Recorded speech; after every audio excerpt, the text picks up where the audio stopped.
And on that note, we are the motherfucking Aboriginal Outlaws. I'm Wilbur Sunday. I'm Joshua.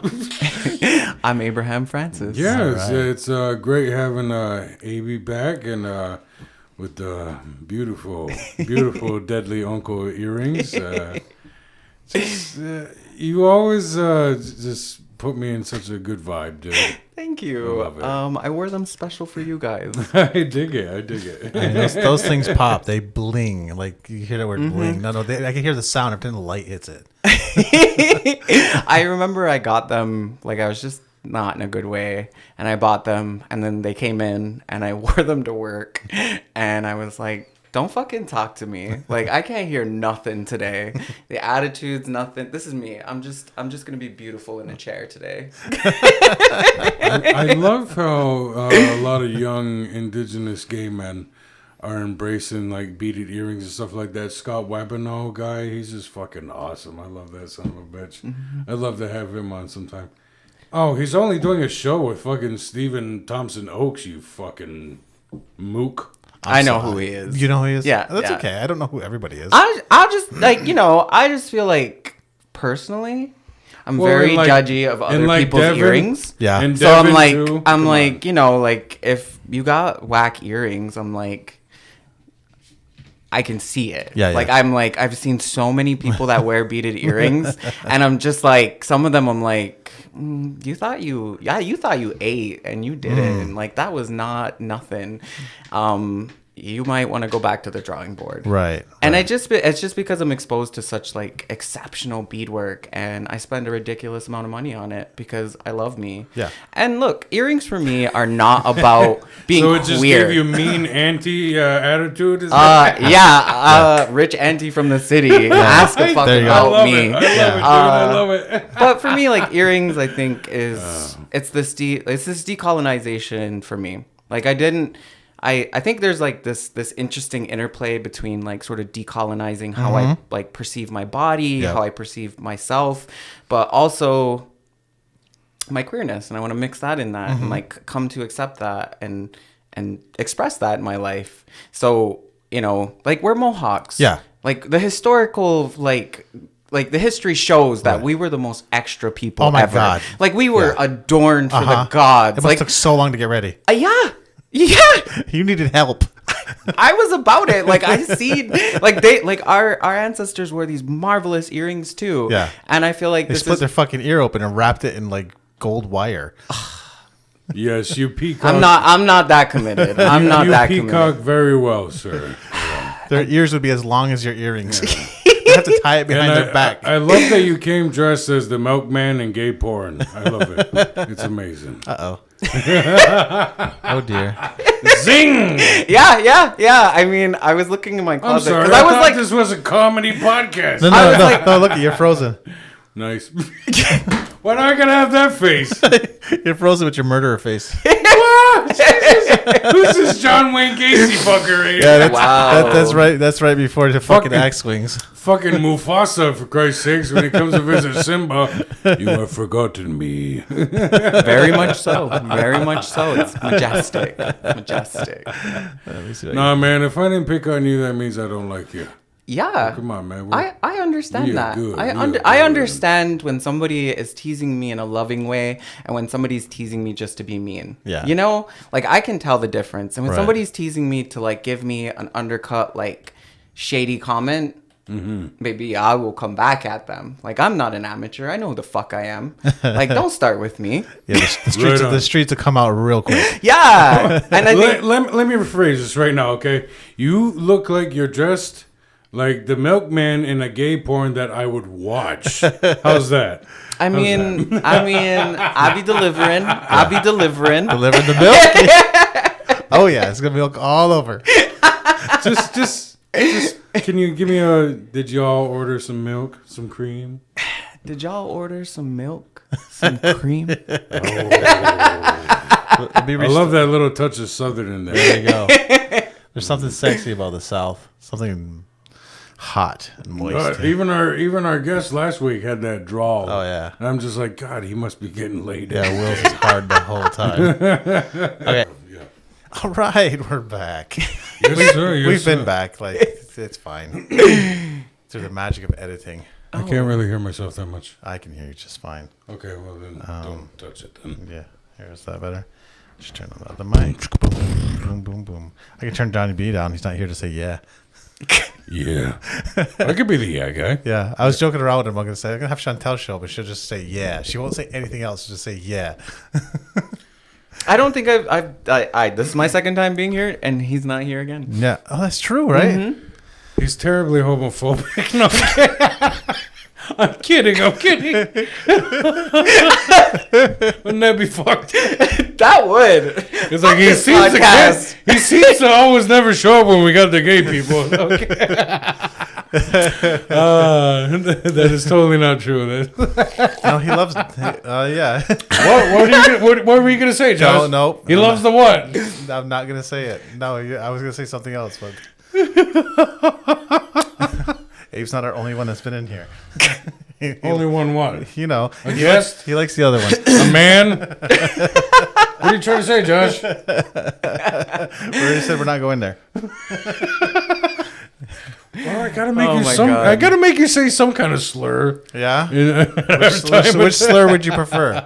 What's your favorite slur? The Abe? one I like. Huh. Well, I think queer is one of my, like, it's not even a slur. I use it anymore. all the time. Right. And I feel like it's so funny to see old people react to that because Yeah. they're just like, did you really just say that? And I'm like, yeah. It's so old school, right? Yeah. I think it's lost its slurness. It's not Yeah. just like. And I feel like fag and faggot, those are slowly losing their things. But when somebody calls me a faggot in the street, I'm like, you motherfucker. Right. You know, like, that's what gets me. Yeah. I don't know of any other ones. Oh, I learned a new one. Okay. Astunha waget ni halagye. No. Yeah. Astunha waget ni waget halagye. It basically, so like one day I asked my mom, I was like, so what did grandma used to call gay people?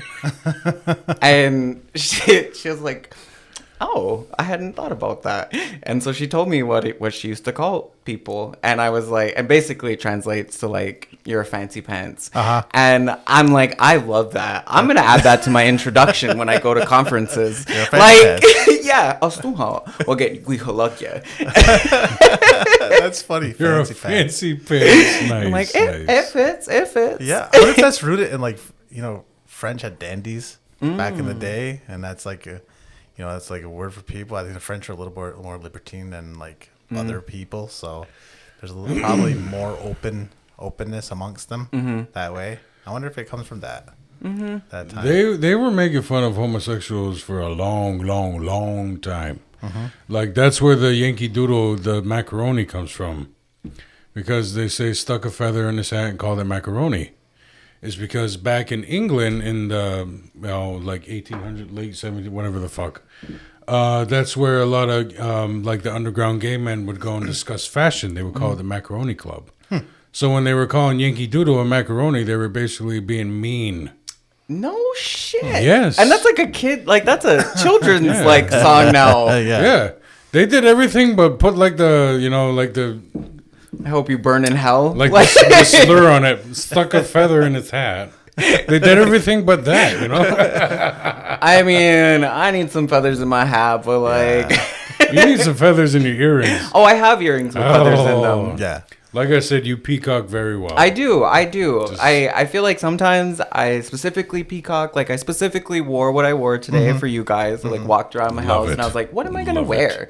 And I was like, oh, I haven't worn this combo in a while. Right. And then I like wore this because it says tenderness. I like it. And I got it in Burlington like a couple years ago and I just wanted to wear it.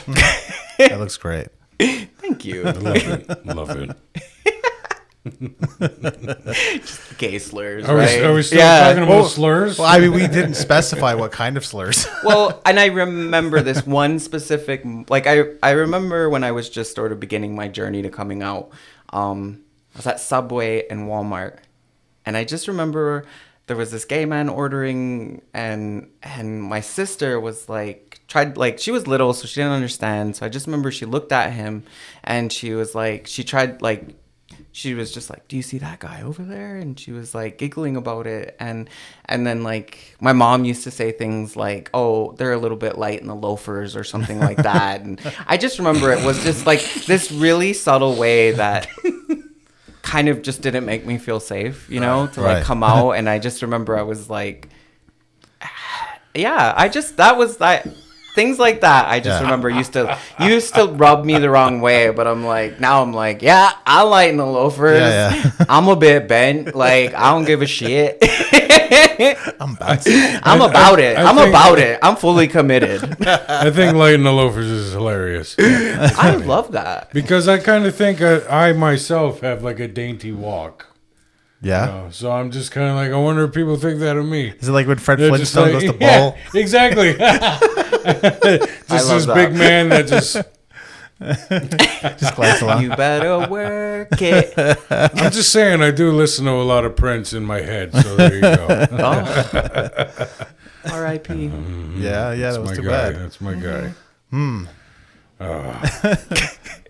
I was watching this Hot Ones, the hot sauce thing. I've heard of it. Yeah. Well, we only replicated it ourselves. Yeah. Anyway, yeah. No, we made that up. That was completely original. And they had my man on there, Lenny. Oh, yeah? And I just watching it like... And I wanted to make a TikTok just sitting there like, Lenny, I'm so gay. That's my guy. Yeah. I seen fuck Momoa. Give me some Lenny. I seen one with like I seen one with Viola Davis. Yeah. That one was funny. Yeah. And then what was the lady's name from Bridesmaid? The one that got married. Oh, Maya Rudolph. Yeah. And she did one and it was fucking hilarious. Yeah, she did that on SNL. She was supposed to be Beyonce. Oh, she was so funny. She was hilarious. Oh my God. I have been living I don't ever watch SNL, but like I get the clips from it that are worth my time. Yeah. Like I was obsessed with, I've been obsessed with like the recent SZA album. I don't know if you guys know who SZA is, but like she was the one that did It's cuffing season. Exactly. It had me out here like, maybe I need a big boy. Give me a big boy. It is cold outside. It is cold outside. Yes, I know SZA. I love that. And then like her album comes out and I was like, so where's this song on the album? I know, right? I was so pissed. I went to Spotify. Where the fuck is it? I need that shit when I'm at the gym. right. Oh my God. And I love her album so much. Yeah. I was gonna buy tickets for her like concert coming up, but I was just like, I'm saving for another one, which is Beyonce. Oh, Beyonce. Yeah. Like I was stuck. That's an expensive concert, right? Do you want to know? Yes. I mean, you said it, but he was out of the room. I mean, we can Google it, but Don't be ashamed. All right. I I spent $3,100 on 2 tickets. damn. Yep. For Toronto this summer. I'm about to go. So here's my theory, though. So you're saying you need a date? Oh no, I think I have a date. Fuck! I think like I threw it out to like my friends and I was like, if you really want to go, like this is how much the tickets are. Yeah. I know it's not accessible to everyone, but I'm just gonna throw this out there. I have a theory that this is Beyonce's last tour. I mean, she's filling a whole stadium with that price, so good. And look, Lord. those weren't even the most expensive. Yeah, I believe there it. were some that were 10 grand. Fuck off. I mean, you were sitting on the stage and you got to meet her, but I'm Should've like, spit in my mouth. I get that. I'm like, I just like want to meet Beyonce and work for her. Like, I don't even know what I would do for Beyonce. Feed her baby blood. I hate your cushion. I thought it was your ass for a second. I'm like, shit, did I cop a feel? Dude, she's worth it, though. She puts on a fucking hell of a show. And I've been to 2. She deserves every cent she has. I've been to 2. My first one was pretty, like, lame. I went with, like an ex, and he was just shitty the whole time. I just remember that, like, kind of ruined the whole moment. Right. Like...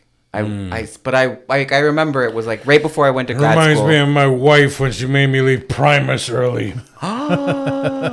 Just because she was pregnant. No, I'm kidding. No, Just because she went to labor. but my second one was super awesome. I went with my Tell cousin us. Lacey Tell to us. formation, and it was everything. It was everything. Like she was like right in front of me, and I seen her, and she was like singing to me, and like that was one of the greatest experiences of my life, honestly. And I got to share it with like my best friend in the whole world. And yeah, like just before I went to grad school for my master's, Right. that's when we went together. And it's funny, like I'm going again now. Didn't have enough. Yeah. So I just love her. I love her. I'm not ashamed. Like I deserve nice things, and I'm going to Damn treat right you myself do. like Yeah. the person that I deserve to be treated You like. work hard, spend your money on what the fuck you want. You did. Exactly. It's not any more or less valid than the shit other people spend their money on. Some people spend their money on purses for that much. Fuck. I mean, we just talked about how much like I spend a lot of money Or on. some people don't spend their money at all. Some people don't spend their money at all. They're too busy paying others with it. You know, I was like thinking about it the other, like I was just, there's moments where I'm like, you know, I haven't bought earrings in a while. And I was like, yo, you just spent like a whole bunch of money at Neil Perkins. Yeah. Yes, you've spent enough money on earrings like this month, you know, like you can chill. You can chill, yeah. Well, you're supporting local artists. So you get to Exactly. feel good about yourself too. You get like a brownie point. Oh my god, I love so Neo. woke. I love Kaylin Adams. Like her stuff is popping and innovative. And then I just like picking things up when I see something that kind of like throws me back. Like Shannon David's work, Yeah. like that like she's pushing boundaries and I Right. love that. I want something that's different. I'm watching even my cousin Sarah, like the way that she's beating. Oh, I'm loving it. Like Nice. she's like, it's so gorgeous. It's so fucking gorgeous. I almost wore the ones that she gave me today, but I was like, we didn't fix this one thing on it. So, I'm gonna wait. Yeah. Next show. Next show. She made amazing earrings for my mother, Sarah. Nice. Strawberry earrings. Beautiful. She's so good. Like I am just obsessed. And I remember she sent me a picture and I was like, she sent me a picture of like something she was working on and she's like, oh, are you interested in that? And I was like, too little. I want you to fuck me up, fam. Fuck me all the way up. Here's the hurt. After. Yeah, and she delivered. She delivered. Yeah. Like I love them. I mean, like I love her. Yeah. Do your ears get sore? Yeah, sometimes. Do they? Like I have presentation earrings. Mm-hmm. So I have like some I'll just wear and whatever, and then I have earrings that I wear when I give presentations, just because driving can get hard. Like if I whip my head too hard and I'll like rip my ears out. Right. Like, so it's a very conscious decision that I make. And so I like doing them at presentations because I feel like it shocks people sometimes. Like I feel like they pay better attention. But also like if anything, they don't remember my name or whatever, they'll remember I'm like the guy with the huge earrings. Right? And it also makes me feel strong and confident. When I enter a space, I'm like, oh, these eyes are on me for this moment. And I appreciate that. And it's not all about like, I mean, no, it is about, hey, fucking look at me. When I'm presenting, you need to fucking pay attention to me. Yeah. I'm here to drop some fucking knowledge on you. And if you're going to be sitting there playing on your fucking phone, like, I don't know, like, at least for me anyways, I love that moment of just feeling confident. And you'll notice too, like sometimes I grab a hold of them. Yeah. And I'll I'll just kind of like, yeah, I don't know. They're fiddle like, with them? yeah, because they kind of give me that like bit of like instead of like clicking a pen or like putting my like doing weird things with my hands. give you it's- tactile Yeah, they feedback. give you that, and I'm just kind of So, okay, I'm inspired. How do I up my earring game? Okay. Now that, sir, is big dick energy right there. Those are big papa vibes across the table. Yeah. Oh, just make that your ringtone. That's for free. There you go. This is AB's phone. Oh, he can't come to the phone right now. Yo, I think we just found an income stream for Wilbur. This is going to be custom ringtones. I wish. I wish. I think it could be a thing. I think he could. Like $10 a ringtone. just dial 1-800-6969. I definitely got some stories to tell you after this is off. Oh my. Oh, Yeah. Just jaking our audience. I know. They don't need to know everything. They want to know more. Come to our fucking comedy Come to our shows. live shows. Exactly, fuckers. Well, when is your next one? End of the month. We're just doing hold on. We're just doing open mics right now. We're just shaking off the dust. Yeah. But getting paid for shit, we're gonna be doing a roast this summer. And it's gonna be can we say? I guess. I think we already booked the room. Fuck yeah. Okay, the roast of Will Bear Sunday. And there's gonna be tickets sold. Hopefully we're gonna try and make it as fancy as possible. We want it to be kind of black tie because we want to do like an homage to the old Friars Club roasts that used to be in the 70s. I'm talking bow ties, baby. I'm renting a tux. The roast of Will Bear Sunday at the fucking ballroom at the casino, baby. Fuck yeah. I will wear a suit. Yeah. Fuck yeah. I have to find And it's going to be in the summer, so I can't wear my fur coat. But whatever. Just wear a suit. Wear the fucking fur coat, baby. This thing got air Be conditioning. bare chested under that coat, yes. We'll tell them to turn the AC up to 10. Fuck the environment for one night. Oh, my God. There's going to be so many gays at my show. I love it. Hope so. On the dais in the crowd, I love it. I might as well just go all like Elton John at his 50th birthday with the fucking big powder wig. I'm going to come out with a noose. After this, you're going to want this. I just bring you out on a leash. Come on, Mr. Slave. Wow. I'm the Dom, buddy. You wish. No, I'm kidding. Come on, do I sound like a sub? Seriously? Yes. I have a more commanding voice.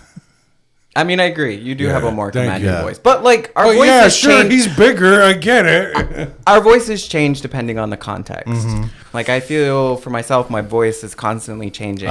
You know, when I'm giving a presentation, the voice I have, or when I'm getting serious, or like when I'm just having fun, or, you know, my voice goes all over the place. That's right. Yeah. Yeah. And if you pay attention to that, you can use your voice in different ways. And it's totally authentic. It's still your voice. Some people have a hard time with that. With like, oh, you have your radio voice and you have your phone voice and you code switch and you do all that. And they try to throw shade at that. Like, oh, you're not being authentic. But those are all different aspects of yourself depending on the situation.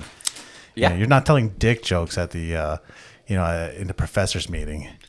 Well, I mean, you're not. You might. But I may. You know, like I think there's this big movement like towards like being more comfortable with femininity, right? So I seen this really good fun movement, or actually it really began around like ballroom culture. For myself, learning more about that and just kind of celebrating what that meant to me, and kind of getting more engaged in it. Can you Anyways, quickly there's explain what ballroom culture is, please? yeah. So you have your balls out. get your balls out. We're gonna start there. Put them on the table. No, so ballroom culture was. I'll tell the fucking jokes, goddammit. No, I'm kidding. Ballroom culture was a after effect of gay kids getting kicked out of their home. Like gay, trans, queer people being kicked out of their homes after they came out to their families or were outed, and they were on the streets of like New York City or major cities.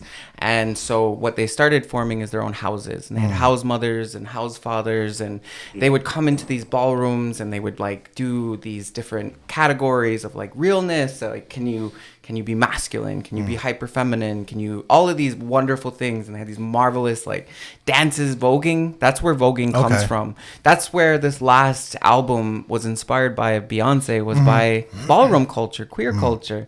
But ultimately, this really sad part of it.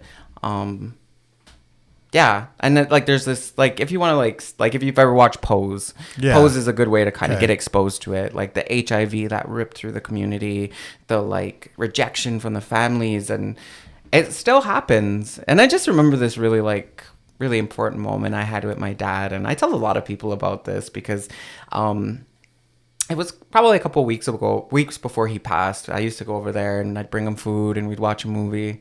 And I remember noticing like he like towards the end he started to stop eating, and he would pretend and like whatever. But I made him watch the first episode of Legendary, which is like this ballroom competition that used to be on HBO. And it was like, it's one of my favorite memories of me and my dad. And I remember I was explaining the culture to him, and I was like, I want you to know that I appreciate you so much, that you loved me, that like this didn't change anything about me to you. You just love me regardless of who I love or how I choose to live my life. And I mean, that's not a choice, but like, you know, I appreciated him for that, and that we had that moment. And you know, like, and I tell my family and my friends, because my experience may not be the norm. Like, not everybody is like, loved and accepted by their families. But I really appreciate that my family, my community, the people, like, I feel safe and loved. Yeah. And I don't think that would have happened, you know, 20 years ago. Yeah. I don't think this community was ready for those things. And I feel like for myself, I try to make some spaces like purposefully uncomfortable for that very reason, to have people call into question how they perceive gender, how they perceive sexuality, what we're like, how we're leaning into respectability politics, which in itself is just reinforcing this bullshit power politics that we live in. Yeah. But yeah, I really loved that he loved me, and that we shared that moment at the end, and you know, that my family continues to love me and not give a shit, and they just let me just be all that I am, my unapologetic self, and don't judge me, you know. And yeah, that's good. It does seem like it went from, I don't know anybody, we make jokes, to like, oh yeah, who gives a fuck? Exactly. Right? And it seems like our community flipped. I mean, I'm sure when I do run into actual homophobia I have in family, it's weird. It's strikingly weird. I know. I had old lady. I have relatives who are, you know, you know, they hear an old relative that you love to, like, you know, say something about her own, you know, grandchildren, and like, huh. Like, it was fucking striking and weird to run into like actual homophobia. It's sometimes I feel like too. I don't know. I like making fun of homophobes. Like, you know, like, I want to read their lives for filth. Like, look at you. Yeah. You're just poor and ugly. Like, Yeah. you have no business being a homophobic towards anyone. Yeah. Pick a struggle, babes. Yeah. You don't need all of this for yourself. Yeah, and it was like, why do you give a shit? Like, honestly, like, it's like, okay, they're happy, and they're not hitting each other. That's cool. That's all that matters. And I think what I've learned a lot about, at least for myself anyways, is like there is a pretty big like down low community in Akwesasne.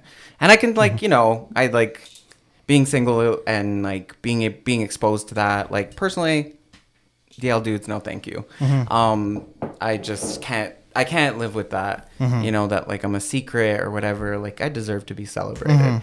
But I know that I've met some people, and I sometimes, like, I looked at them and I was just kind of like, hey, this could have been my life had I decided to stay in the closet. Like, how would my life be had I done that? You know, tried to be somebody that I'm not. And I mean, stories are cool, but like the life, the shame, the like hiding a piece of yourself. I remember the days when I used to do that, or when I felt that weight on my shoulders, like if I got too drunk or something, did I do something inappropriate to someone? But no. I don't know. I think that I just feel bad that some people will live their whole lives, or will, you know, miss big parts of their lives because they're too ashamed, or they built this image up that they think they're supposed to be. And there's plenty of people like in Akwesasne like that. I mean, I'm not gonna lie, I'm kind of mean to DL dudes. Yeah. Like, I don't give a fuck. Yeah. Like, they're just blank profiles on Grindr. Right. And then like, if I don't like if I find out who you are and I don't like what I see, I'm just like, all right, block. Like, I don't know, like, get out of Pecker Point. Yeah. I'm like, I don't. Okay, like, I'm just a bit more aggressive when it comes to those things. Right. Yeah, I don't know.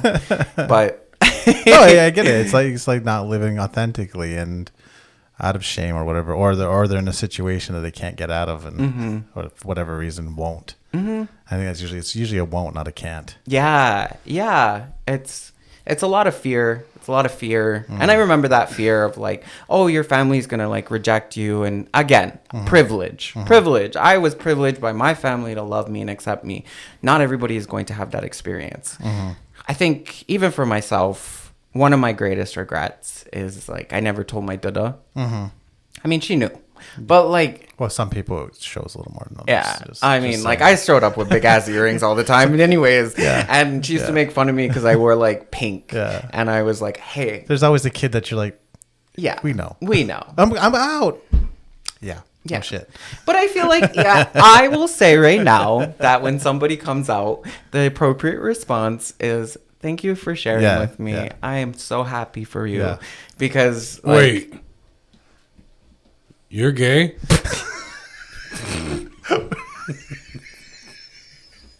I just had to be part of the show. I want to thank the Aboriginal Outlaws for giving me the opportunity to come out and be my authentic self. I just want to be part of the show, man. I'm just sitting here like... I know, I see him over there with like a nut or bolt or something. His ADHD's taking over. He's just trying to fiddle with shit. No, what would be hilarious if you're like, but I really, really like titties. And I'm not gonna lie, I do like titties. I'm not gonna lie. I think titties are great. I think titties are marvelous. Like if you'll notice, a lot of my are you like a lot of my squirrel, yeah, kind of like you are like my squirrel, like my girlfriends. You squeeze titties, do you? Yeah.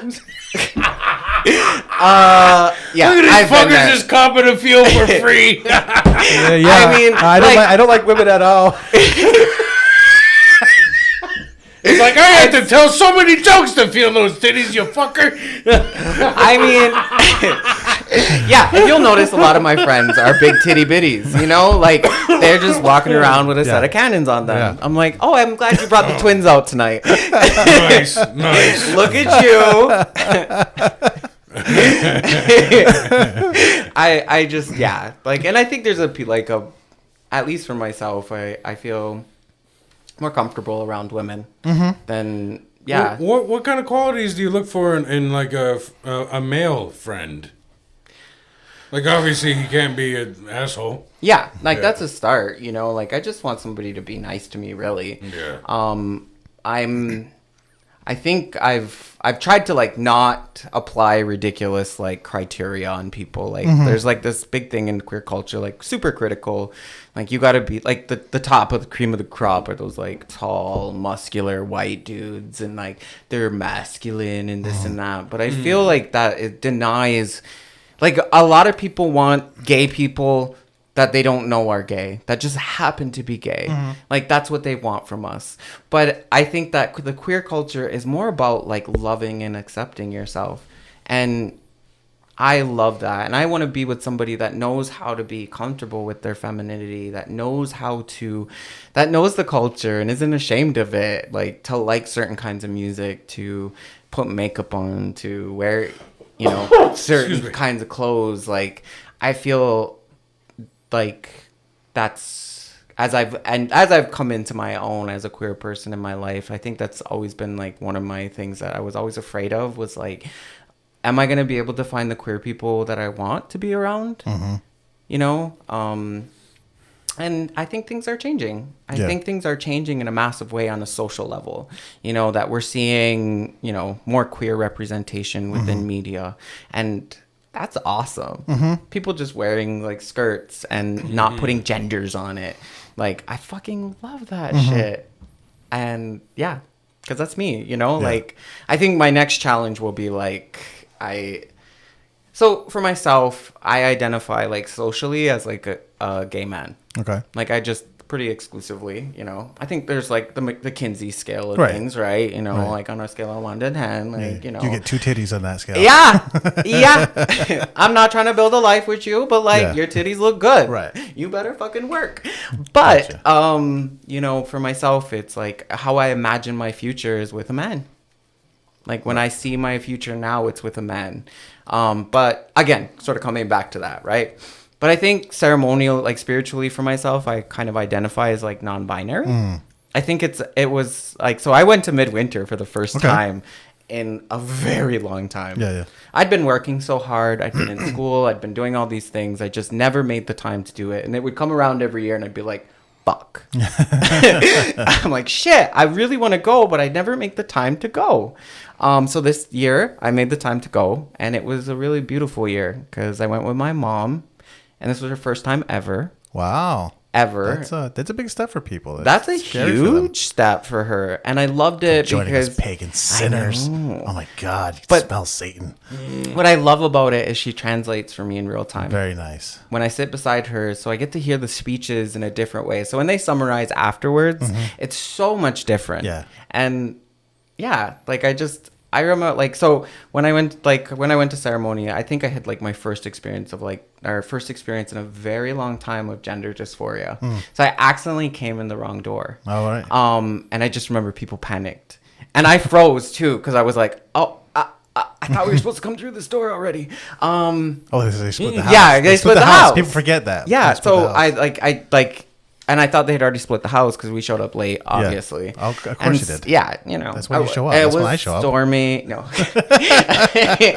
My car got stuck in the snow. I don't know. But it starts early. Yeah, and like we never got there and people were like weird about it, but they were like, "Oh, you got to go around." And I feel like that was kind of like my first experience of gender dysphoria in a very long time. My first experience of it, I went out to ceremony, went to like a I don't know, I went to like Sundance, or Sundance kind of thing. And there were a lot of like Two-Spirit people there. And it was this really beautiful way because they actually invited me out to do women's ceremony with them.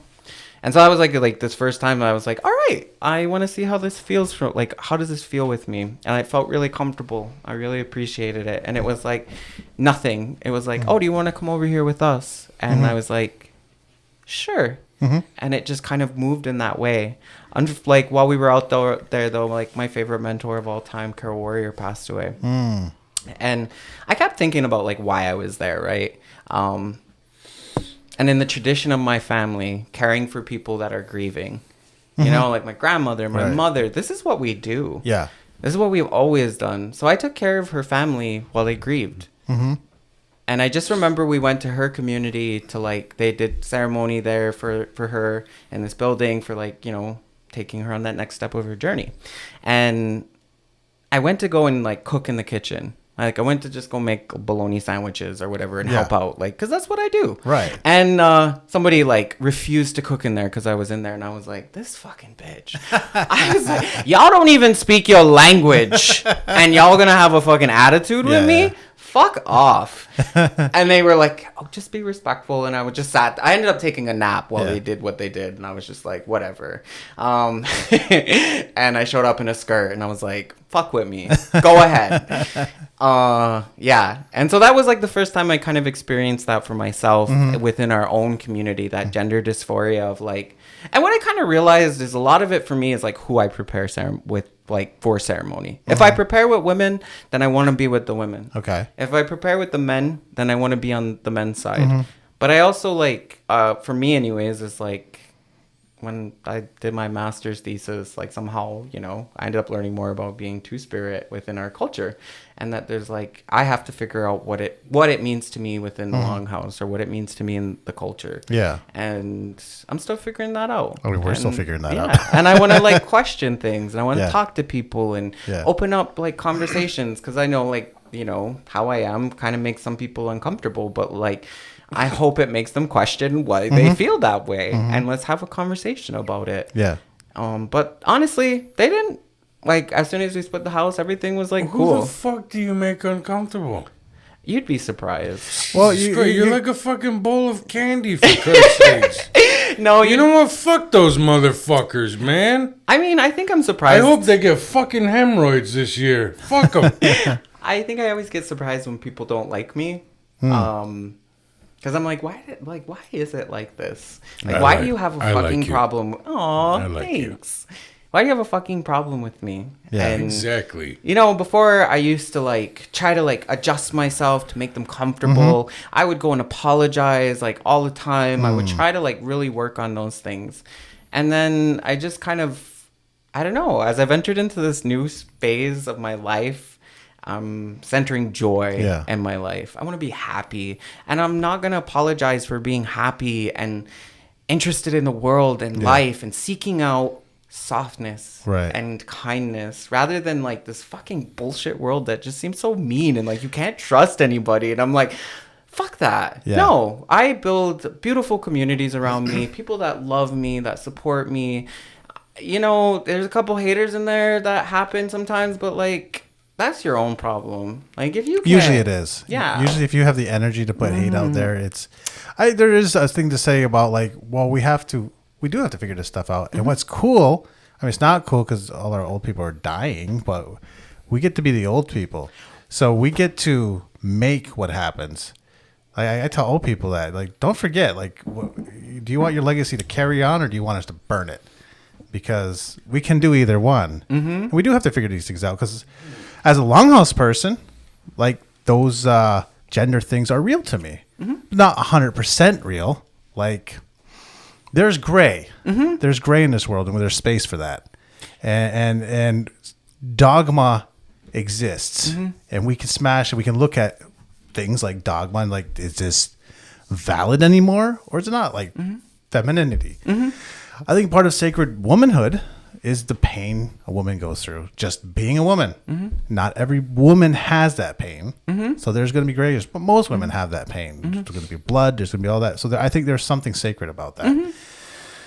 And we just shouldn't pretend it doesn't matter. Just like men, there's a pain we go through. I mean, no one born with a vagina knows what it's like to pop a boner in class, and it's embarrassing. They don't know what that's like. Oh my God. I remember those days in high school and you're like, I just hope I don't get called up to the board. And you always do. Like, cause like you're sitting there and you're like falling asleep, and every time you just like fall asleep a little bit, you end up popping a fucking boner. And like, I'm like, no, I better not get called up to, you get called up to the front. Exactly. And you're trying to pull your shirt down. Exactly. And they won't know the rage of when your testosterone flies and you're mad and you don't fucking know why you're mad, but you just want to fucking destroy everything and you can't fucking help it. Yeah. And they don't know what that's like. So I do think there is something to say with gender that's a thing.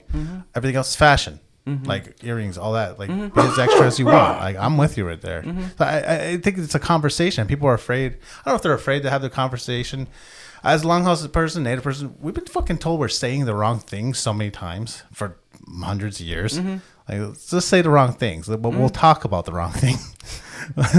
That's why I asked you what your flavor slur is. Like, let's talk about this shit and not like fucking pretend or make pretend or hide. Well, people in our like, I find in our community that there's just this like major misunderstanding of like race. There's this misunderstanding of gender, of sexuality, and I don't subscribe to those ideas like that.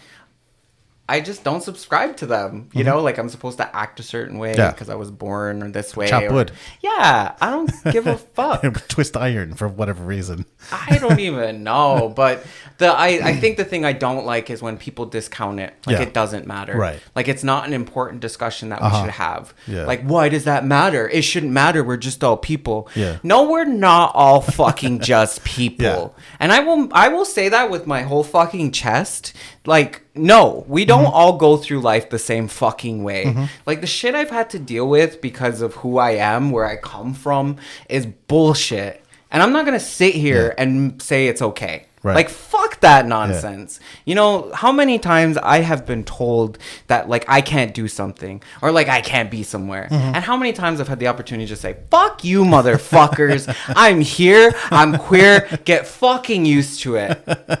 I'm like, and look, this identity is motherfucking protected under law. So say something. Yeah. Say something to my fucking face. Yeah. Let's go. Yeah. I'm like, no, Like, I don't know. Sir, you're at the gynecologist. Like, one of my favorite things, like, okay, I mean, I don't know. I feel like it was, I used to do this anyways. Yeah. When I would finish, like, a big project or something, I'd come out of my office and I'd be like, I put my whole fucking pussy into that fucking proposal. And, like, people would get shocked. Yeah. Like, people would be like, oh, my God. Now people are used to it. Like, I've desensitized so many people around me to that. Like, I'll just be walking around. Like, I was in Ganawage with my cousin and we were, like, going through the powwow. And I came out and I was like, holy fuck, these earrings got me feeling like I got some, like, the fattest mutt in this whole place. And, and the lady was like, "Did you just say that?" And I was like, and then Lacey was like, "Fucking right, he did." And I was like, "Yup, yup." Can we just take a moment and appreciate how nasty the word mutt is? Really? I think so. I think it's like. You like it? I like it. I think like beej and mutt are like awesome. Like I love when they put it out there. They're like, strut your mutt. You gotta do the Gadawaga accent though. When you're gonna strut your mutt. Gotta get the chapstick out. It's a little bit cold. Don't want these lips. God damn, it's hot. I know. I'm like, I'm sweating. Yes, sir. We've been talking about ventilation in this room for about a year. Yeah, I think we talked about it when I was here. Probably. But yeah. I just have to buy a thing and cut a hole in the wall. It's not a big deal. Yeah. It's just like it would take me an afternoon.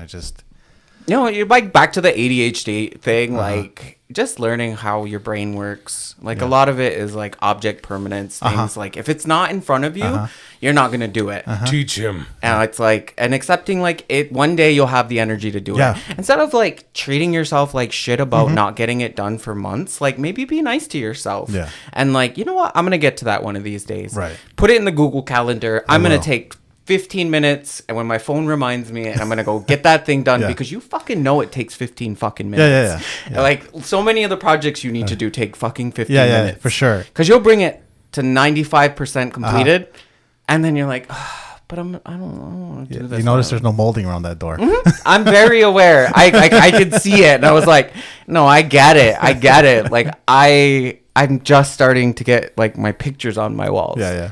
But I'm being nice to myself because I'm like, no, like, yeah, it takes me a long time to do things, but I'll get to it eventually. But I'm also comfortable cutting a fucking hole in the wall and installing a ventilation system. Work. The fact that you can do that. This every fucking week. Because I remind it when it's hot. Until I don't think about it at all until I'm sweating. Every fucking week is hey man, I get ADHD. I bought a soldering iron every fucking week. I have ADHD too, motherfucker. But guess what, man? I'm doing okay. I mean, sure, I showed up in sweatpants, but you know, I showed up. Don't have shorts on anyway. Yeah, it's almost warm enough. It really is. Like those couple of days of like super hyper freezing temperatures. Like now I'm like, oh my god, 30? Yeah. It's we live in a place where 30 but I still haven't bought sweating. a laptop. I still haven't done it. Get that laptop. I'll give you the. Yeah, this is ADHD. Put the fucking molding on your door. He wants to write a script of step one. Hey, buy a laptop. Shut the fuck up. Hey. Uh-oh. What happened? Okay. Just like I have to buy another computer. Go your fucking mouth. He's writing a script. It's going to be great. I bet it is. It's not even recording, is it? Yeah, it is. I'm just going to put it out there so he gets it done. Now you have to do it. I'm just going to say, like, when you win your Tony. He's funny. He's so funny. He's a funny guy. You should try comedy. I should. I did pretty good last week. Oh, my God. Yeah. So switching up the subject. Yeah. There's no hostility here. This is how we show love. No. What is going on? Hold on. I don't hear us. Great. Is everything I breaking? hear us just fine. Do you? Okay. It's got to be it's got to be me then. It's gotta be me. It is. It's this fucking connector. This is why when you buy Pro AV shit, that everything costs so much because the fucking connectors don't do that. Like they don't degrade over time. CK1 shit is 30 years old. It still works fine. Bonjour. Yeah. Well, things were made different at like different points in time. That's true. Like, you know, like they're, what do they call it? Like the engineered obsolescence or whatever the hell it is. Yeah. And just things break. The replacement culture rather than the repair culture. Yeah. I'm not a repairer. Cat toy. Cat toy. Speaking of pussy. No. I think you know what? I can definitely relate to you, man. This hetero lifestyle is fucking done. I'm over it. I just want to start my future with a man as well. I just want to get to fuck these kids, fuck my wife. I want to just this is Will's fuck coming this out responsibility. Oh my Bitch, god. I've been out. I came out. He's gonna put his picture up on Grindr. I don't I don't know if I want to go on Grindr. know. Vinyl bottom pig. I don't know. That's the thing. Gay sex. That kind of like I feel like I would fail. You think so? Yeah, I think I would just be like, I'm not getting hard. I'm sorry. If we had just kept it the head, maybe. No, I just no. I think I would. Yeah, I think it would fail miserably. Yeah. Yeah, but I think I have a magic. I will penis. give you. so? I will give you the best first, wonder- second, and third base you got, baby. I'm like wondering like when it's gonna stop. Yeah. Like like I don't know. Like I've always been surprised by like You want the dick to die? I don't want it to die. Like I'm scared of that day. Like the idea that like when I want it to be hard, that it won't be hard. That scares me. But I wonder like at some point it does wane. But I'm still young enough, and it still be doing its motherfucking thing. Yeah. Health matters. Yeah. When I'm exercising, the level of like horniness in my body Right. is like that much more aggressive. I'm just like, See? You fucking liar. What? I'm always talking to him and Ryan when they're on because they're talking about their fucking BJJ shit. Mm-hmm. And then I'm just like, you guys ever get turned on or horny when you turn on? My mind is on so much other stuff. I'm like, you guys don't get fucking horny when you're fucking No. working out and shit? well, not while I'm going, it's afterwards. And you just confirmed it, man. It's afterwards that like You're not I'm deadlifting like, with fucking raging hard on. no, it's afterwards. Like, cause then you got all of that. Like, Yeah. you're 'Cause just you are using too much weight, sir. afterwards. I'm like, I only deadlift with hard-ons. No, I'm kidding. I just rest rips the barbell. dick off. I just rest it on there, balance it. Actually, I'm so happy to get all this. I'm in the clear. I can start going back to the gym now. 'Cause, it sucks that I get the momentum going and I get a schedule, and then I get fucking COVID, and then I got to get back into it. That's why I've been eating like a fucking pig because I'm sad. I came in with my fucking soda. I was so sad. Like, Yeah. I've been for like, a while now trying to get back in shape. Like, Yeah. trying to exercise. And a lot of it has to do with stress. Like, a lot of that, like, effort to get there has to do with stress and energy. But workout helps a lot. Just fucking Come straight to hang the out with head. this guy. But Every week he will make fun of you until you feel like you want to work out. yeah, and so It works. this past summer, I got freedom from 2 very stressful jobs. Yep. It was a very stressful time for me, and I was just at the fucking like edge of freedom, and I broke my foot. Oof. And I was like super excited. I was going to Cuba in like a week. I was Jesus. like about to like go to grad school. I was like, I'm gonna exercise. I'm gonna have things are gonna be different.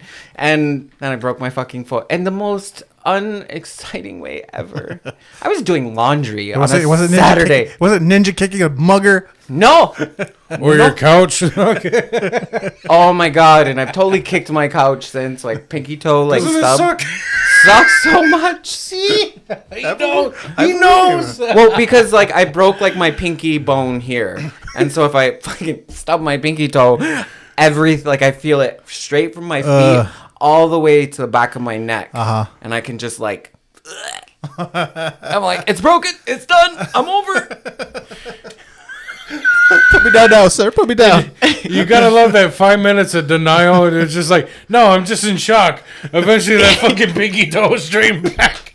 I just gotta wear like tight shoes for a day. Yo, this stays being like me and my mom with like health shit, right? So like this optimism around our health, like nothing's wrong, we're fine. Yeah.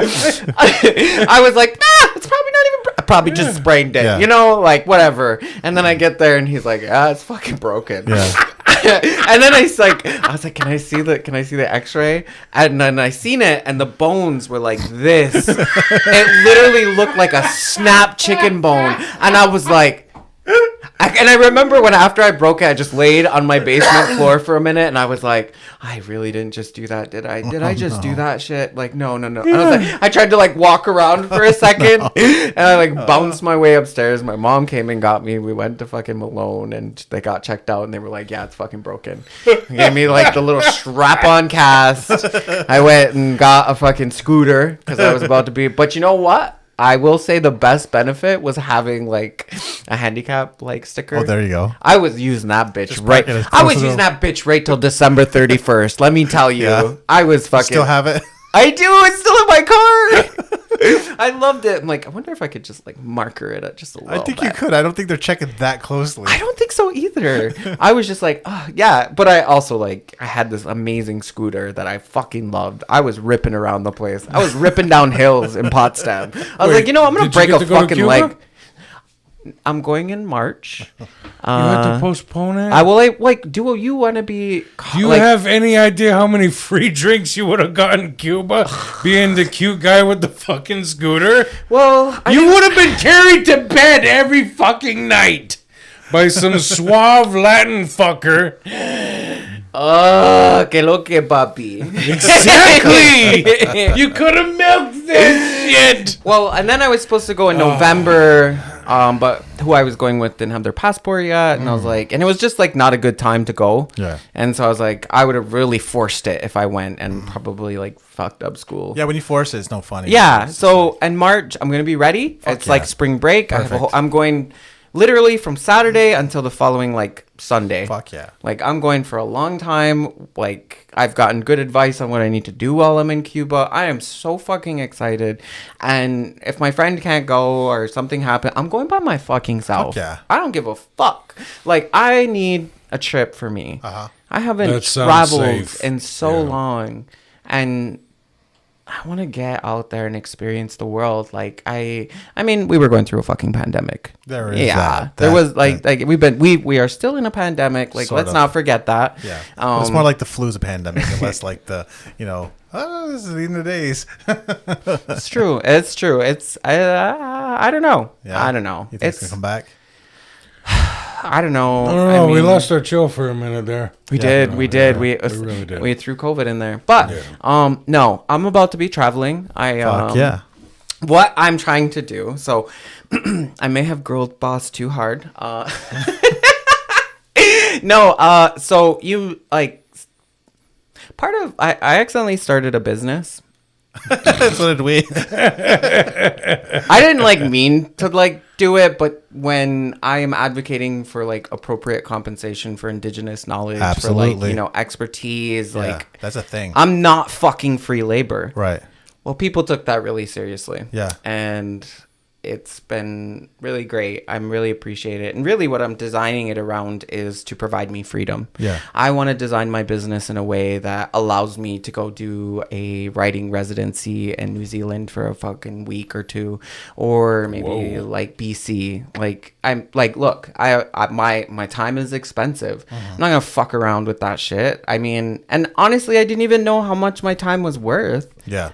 until like I started checking out consulting. Yeah.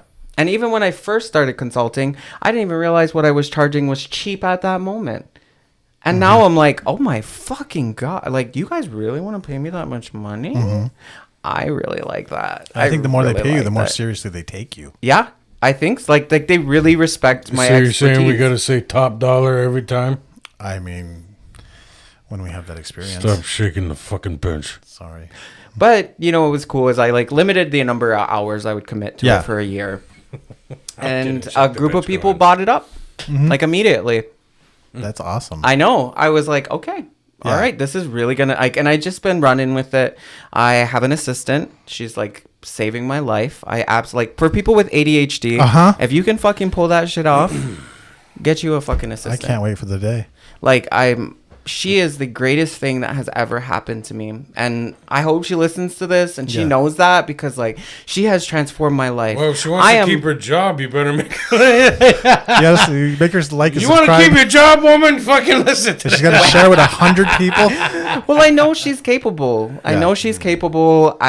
like I see her performing and she's listening to me. She's like, I don't have to chase her around to do things. Like, what's her name? Her First name. They're gonna hold us. Well, thank you very much for taking care of AB. Yes. She's the best. Say it again. Say it again. Yeah, they're gonna hold us. Yeah. Yeah. So when I have an assistant, the assistant will have to call me Brain, and I'll call them Pinky. You hear how he said she? It will be a she. Mohawk men need a she. I don't know what All it right, is. Weinstein. No, Chill. we need a she. I know what it is. I will say I tend to work with women. I do too. It seems to just happen that way. And honestly, they just work better. But your like, they're working reasons harder. Are different than his. Yeah, I guess. Yeah, I guess. No, I just think they're better at that shit. Yeah, they're like they're handling the motherfucking shit. Yeah. And I respect that. And I'm like trying to help her because she's in the transitory period of her life where she's figuring things out. And I'm like, fuck yeah. I'm just, like, I'll expose you to the things that I'm doing, what I'm writing, what I'm learning, and if it piques your interest, maybe it'll like inspire you for like what you want to do with your life. Yeah, that's fucking awesome. And I'm paying an appropriate amount. Like, I'm not undermining their like just because like they've just finished university, like, or like the ways that like the labor of our youth is taken advantage of in Akwesasne. Yeah, it's terrible. I will not fucking do that. That's good. That's commendable. I will not fucking do that. I will be kind. I will be supportive. I will. Sometimes I'm just like, take the rest of the afternoon off. Yeah. And I love that I have that ability because I want to be supportive. Now, like, it's still developing. Things are still working out, but it's going really well. And I really just love the fact that somebody is looking out for me. Checking like my emails to make sure that like I'm responding to people, because I would go weeks without responding to someone, or making sure that I'm not double booking myself because like I so fucking was I do that shit all talking the to time. you today or your assistant? No, you were talking to me. You were talking to me. Cool. We got a direct line. Yeah. No, So you're a boss. You're a boss. I'm fucking doing it. But also, too, I'm like trying to figure out ways I can provide opportunities to other people with expertise. So the whole business is under like, it's just an umbrella. Yeah. It's just an umbrella. It has insurance. It's going to have an accountant. It's going to have all these things that like, because it's called the Alunya Collective. Okay. It's like the Blue Collective, right? And it's based off of my father's and my name. And the reason I created it is based off this idea by Carol Warrior, the woman I was telling you about earlier, about how indigenous movements work. They come together and then we separate. And there's nothing wrong with that. It's this mobility and this fluidity that we have in, staying out of being fixed by the colonial system. Right. I was working all fucking day. Yeah. And that's the thing about like doing your own thing is now it's mine. I depend on me, and it pays off because I take really good care of me and the people around me. I like this idea you're talking about. Can you share a little more? Or is it still developing? Oh, yeah. I mean, it's still developing. So it's like this umbrella. And basically, like, I want to work with people to develop, like, a product that they can deliver. So I get offered way too much work. Okay. I'm popular, whatever. Well, yeah. People want to work with me. And so I often get, like, these really complex problems presented to me, and I'm like, okay, let me bring these people. I have this network of people. Let me bring them to the table. We will answer your critical questions. We'll develop things in a way that is meaningful. Isn't just put a fucking feather on something and that now it's indigenous. Thank you for saying we're that. We're giving critical. We're pushing the boundaries of what indigenous methods can mean to research, to science, to the work that we do in our community. I am never pursuing a place of like trying to be like imagine that I'm better than anyone or prove to anyone that I'm better than them. Don't have to look at them earrings. That's just everything. I just choose to live my life in the way that I live it, and I'm going to do it in this unapologetic way. That bleeds into my research, that bleeds into my life, that bleeds into my work. It bleeds into every piece of my life, and I don't care. I want to be happy. I want that soft, kind world that I keep talking about, and I believe in it because you know what? I live in it. Right. I've arrived in it. I left a lot of toxicity behind, and I really needed to do that for myself. But you know what's hard too is when you are surviving for years and years and years, when it stops and it's quiet, you're alone with your thoughts. You have to confront so much grief. You have to confront what's happened to you, and that scary. I went through a hard time after I stopped working in those environments. I really went through a rough time. And, but now it's like, cause I got like really sad, like during Christmas and like my birthday.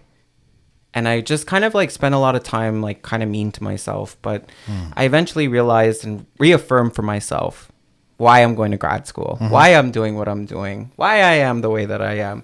I'm going to stand in this truth that is me, and I'm going to make it goofy. I'm going to make it fun. I'm like ridiculous. You know, the only reason I am going to grad school is because it's an experiment in possibility. Yes. Doesn't that fucking sound sexy? Fuck yeah, it does. Right? Like, I'm out here just shaking titties. And it's because I don't know if I want to become a professor. I don't know if I want to become an academic. Like, I don't know. Like, that institution's fucked too. Yes. You know, like, there's so much shit around us that's fucked up, and we've just come to passively accept it. And again, that kindness, that softness, that's what I want. But grad school for me is about writing this dissertation. I want to produce a body of work that helps our communities. I can sit here and I can talk about how our culture has been so good for me. I can talk about the stories and the inspirational shit. But remember that every time I talk about these things, there's a practicality behind it. There's a budget. There's a work plan. Like, I have these things going through my head. Like, I think sometimes I often get worried about this, that I'm being like hyper mystified, that like I'm like, people think I'm in the woods talking to trees. You're not? I might be out there having sex, but like That's because he's on the down low. Yo, have sex in the woods. It's a good time. It's a great time. In a cornfield under the moon? Oh my. Yeah. Oh my. Oh my. Oh my. Nothing. Have you had sex in the woods? I mean, that's kind of like a yeah to me. It'd be a lot quicker if I said where I haven't had sex. Outer space. Yeah, there's one. That would be fun. I never fucked in the ocean. I would never fuck in water. I fucked in the ocean. Fucking in water is bad. It's like, I mean, maybe the shower, like the shower's okay, but like that's salt. That's salt. Like, that's fucking friction. You're ripping some shit. I fucked in the clean pots. I got a Johalege. How's that for indigenous? There was a fucking eagle flying over us. Fuck.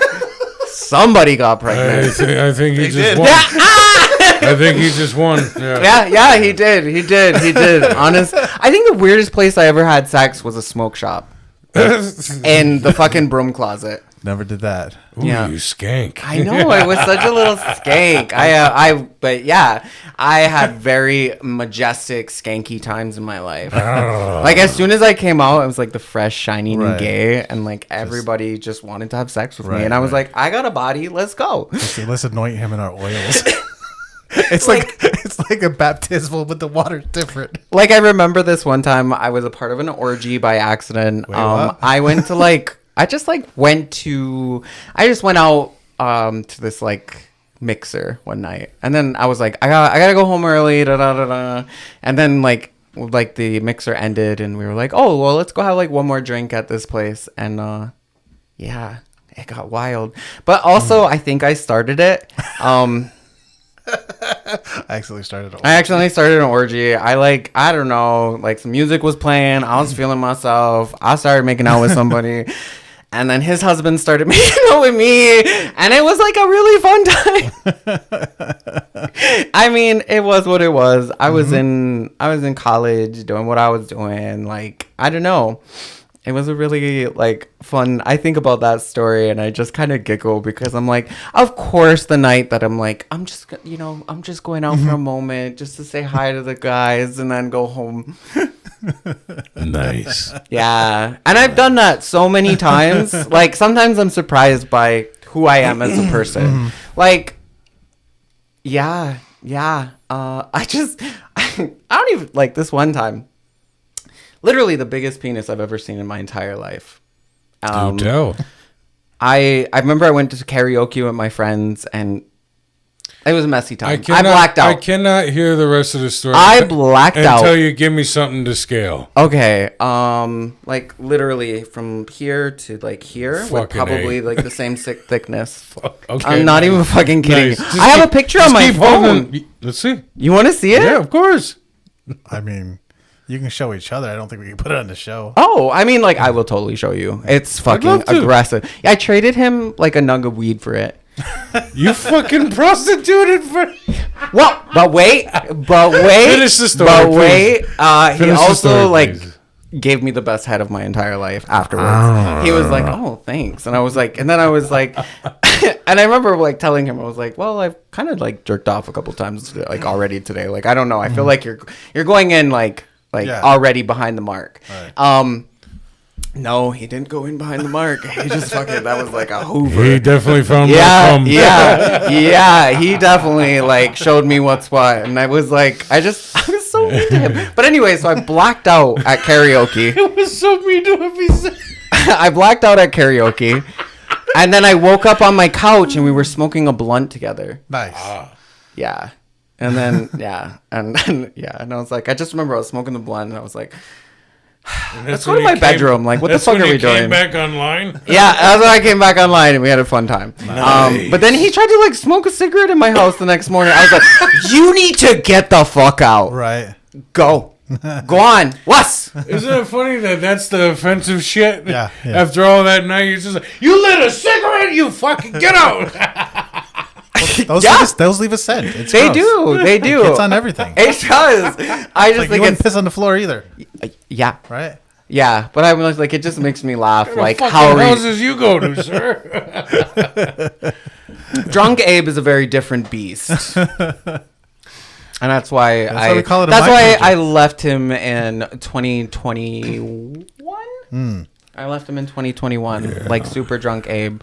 I mean, I think I've had like a couple of moments this year, but it's not as bad as it used to be. Yeah. Like when I would just straight up like after a while your body can't really do it anymore either. I would get hungover for like 3 days, man. Yeah. I'm like, I can't do that. My goal in life is like, I just never want to have a hangover again. Mm-hmm. That's my goal. Like I want to be able to enjoy. You're in your 30s now, right? Yeah. I want to be able to enjoy a glass of whiskey or like a glass of wine at like a fancy restaurant or like a fancy event or whatever. But I also don't want that to be like, now I'm going to get fucked up. Mm-hmm. And it requires me being very conscious of how I feel, of what I'm going through at that time. Because if I'm not in a good way in my mind or like in my like life, then I will overdrink. Mm-hmm. And that's been really like being conscious of that, like that part of myself that's my self-sabotage tool. Mm-hmm. Like if I'm gonna fuck up my life, it's gonna be alcohol. Yeah. And so I had to like put it in a box, but also because I'm sickening, I had to do it in my own fucking way. You know, like I had to start learning, like I started like understanding the biology in your brain, started thinking about the different theories that exist. Like our fucking brains are wired for addiction. Like just they're wired for addiction. But also there's this element of how our lives ultimately bring us into it as well. You know, like it's not like you just become like a drug addict or an alcoholic out of nowhere. Right. There's pretty like shitty life situations that end up happening and you learn how to turn it into a crutch.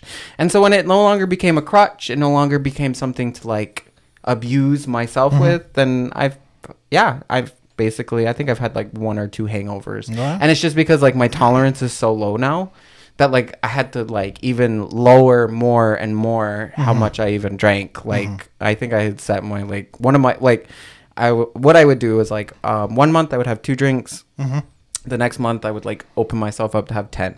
Okay. And what I realized is I can't have 10 anymore. I get like sloppy. Yeah. And I'm like, oh God. So now I'm like, I'll just have like, 8 or something. Instead of 10, like, and being conscious of that decision making that I'm making and keeping track. So that way I'm not messy. I'm not doing dumb shit. Like orgies. I mean, I don't think I was that hammered for that. I remember all of it. You were hammered before. That's not dumb like shit. I was like I had 2 like epic hoe phases in my life, like majestic hoe phases. Actually, I think there were 3. So there was one hoe phase right after I came out, which was lasted like, I think it was like 7-8 months. Actually, it was more like 9. How old were you when you came out? I was 22. Yeah. It's almost my 10-year like anniversary of being queer. I came out in September of 20. Wait, so you weren't 13. You weren't even out yet when we worked together at Brass? Nope. That's why. That's why he wasn't hitting on you. You mean? Yeah, Just that's to why hurt your feelings. That's why he didn't take my signals. Got it. See, I knew I was handsome enough this whole time. You fucker. And I heard him say you could power through alcoholism. So let's get back on it, buddy. Yeah. But I reckon, like, it was an experiment, right? And if I couldn't stick to this contract, then I had to go to AA and accept that I have nothing in this relationship. That, like, I can't limit the amounts of drinks I have. I can't limit how often I drink. And I proved to myself that I can. Okay. And that for me was a reminder. But also, this is like me making an agreement with myself. I have to renew my agreements. I can't just get cocky about it and think I'm like all better or whatever and I'm cool. Because what I learned about alcohol is like it is a spirit. And it's a spirit that will take everything that you will give to it. And then it, like, after a while, it just starts taking more and wanting more and more and more. It'll take your money. It'll take your family. But at the beginning, it's just taking your anxiety. It's taking your sadness. It's taking these things, and you become dependent on that ability for it to take it from you. And so that's the way I started thinking about it. Am I going to give this to alcohol, or am I going to actually handle my fucking shit? Am I going to process my emotions? I choose to process my shit. Like, I'm going to choose to be sad and cry and be overwhelmed, and that's okay for me. That's deep.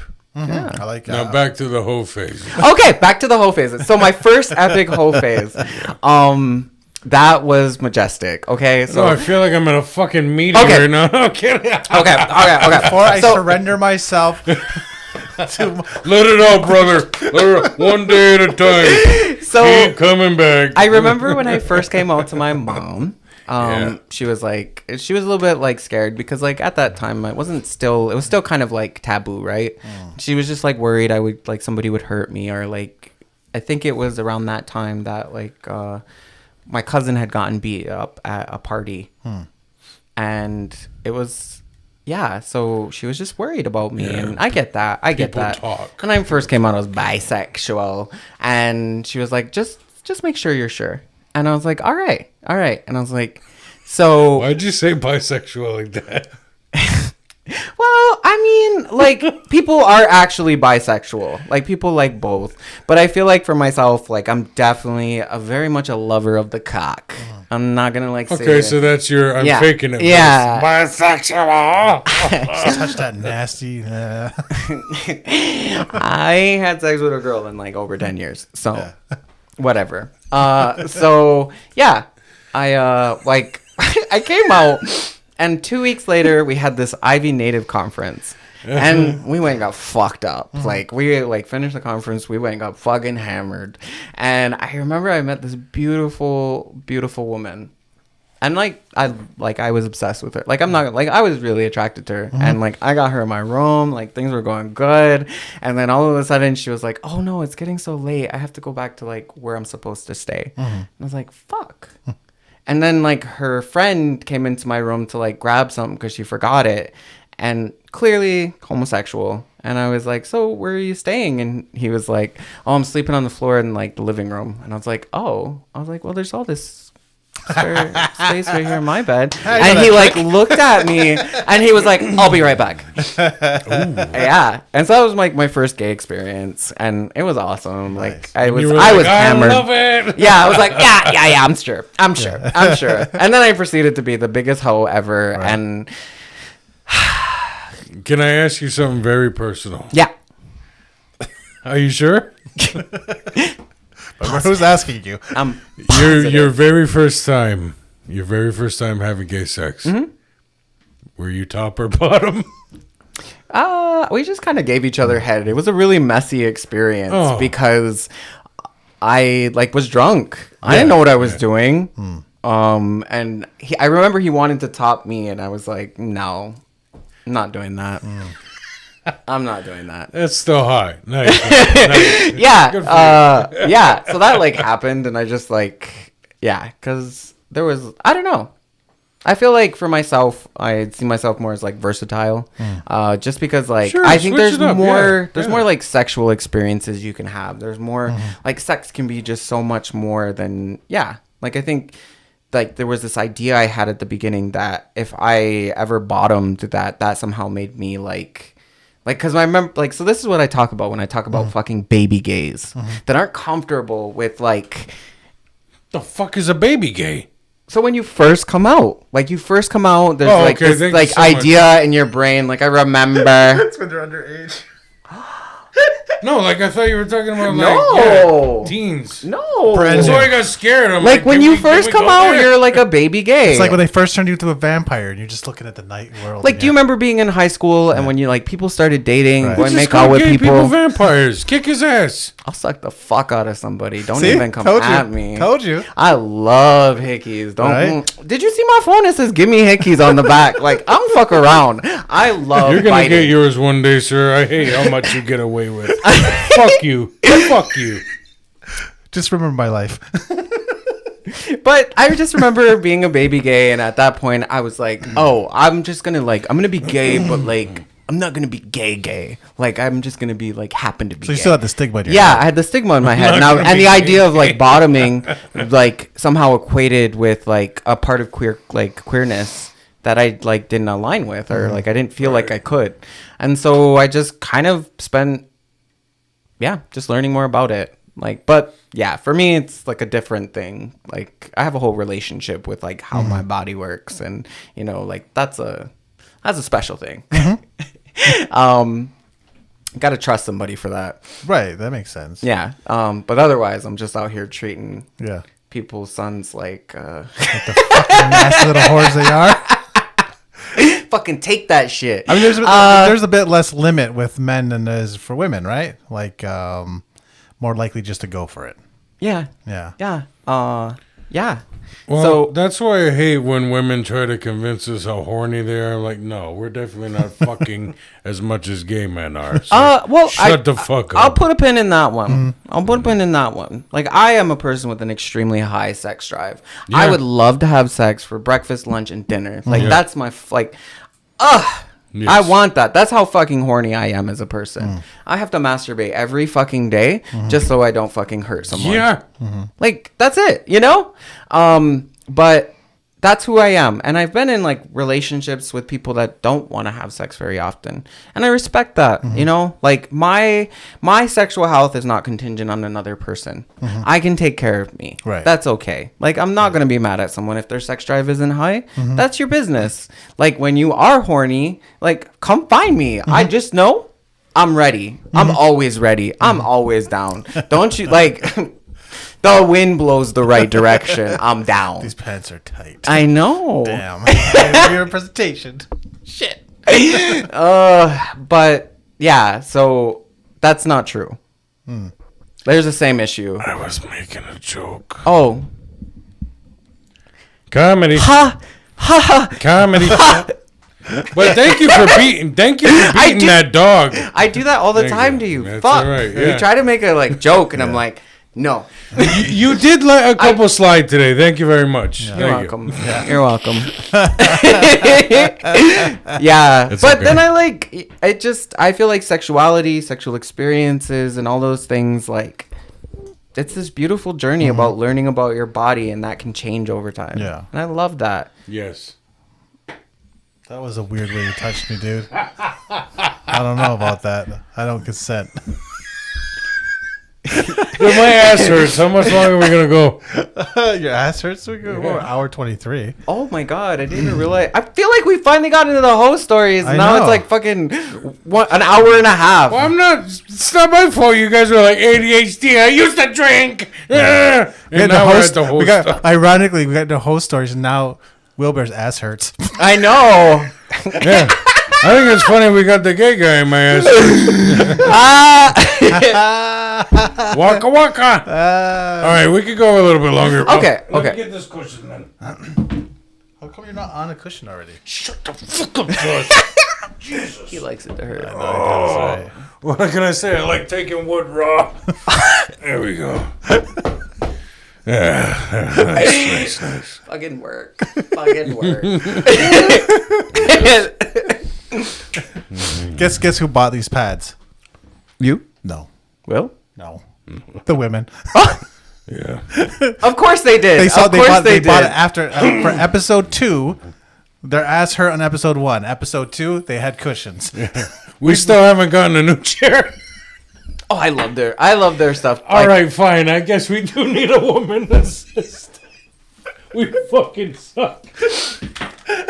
I probably just would have put up like a blanket. He's here. known about that fucking mic for months of how it cracks out, and he still hasn't fucking changed the cord. Like I said, 2 to 3 business months, great schedule. I used to say like when I worked at Mohawk Council, it's like 2 to 3 business years I was working on. Right. Well, okay. So in the creative space, I've noticed a lot of native creatives are slow as fucking all, and they're kind of happy with like a minimal output. And that's where my ADHD goes. Is like fucking. I think that it's an Akwesasne thing. We kind of do things like fucking go, man, because we're like hundreds of episodes in and they're still fucking planning stuff. Yeah. Same with the women. Now they're just pumping them out now. Like it's regular. Well, I think there's also this like issue of like you overthink things. Like I honestly, that's why I'm like I always wanted to start a business. I always wanted to start a business. Like I always wanted to do something different. I wanted to create something new, and I did it. I'm not asking for anybody's fucking permission to do it. I'm fucking creating it in the way because you know whose business it is? Mine. Yours. Exactly. Yeah. So I'll make fucking decisions about it how the fuck I want. You can have your opinions about it. Right. I just don't give a fuck about them. Right. You know, like I mean, great insight, but everybody's got opinions. They're like assholes. Absolutely. It's like that here. Like if we have a little bit of a technical issue, fuck it, we press through. Yeah. If this episode it's out of sync a little bit, next one it's not like you're fucking paying for it, so like enjoy it or not and fucking move on. Yeah. If you say a bad word and it makes you feel bad, well, okay, fucking change the channel, Karen. Right. I just want to be like just myself and just talk about the ridiculous things. Like we've totally talked about masturbation at my house. We talk about like the most like I love how much my family's changed since I came home. Are you a dry guy or a lotion guy? Dry. Me too. Well, I mean, it's the advantage of being uncircumcised. Like I feel like if you are, Wait, you're uncircumcised? yeah, You still got all the skin? yeah. What's that like? Lucky bastard. It's We got our freak penises I know we got our fucking that have been mutilated. colonized dicks. that's some colonized dick right Colonized there. Fucking Chinaman in Cornwall took my shit. No kidding. Probably put it in his face cream after. No, he probably fed it to his fucking Oh family. my god! But like the majority of the people I've met have been circumcised. Yeah. Like I've hooked up with have been circumcised. Like it was like Well, how do they feel when they see yours and they're like, well, hey? no, I've never really had anybody be like have a negative reaction about it. Yeah. It's usually like, oh my god, awesome. A real man. Does anyone really have a negative reaction when they're about to fuck? You're about to fuck. I'm pretty sure you're down for anything at that point.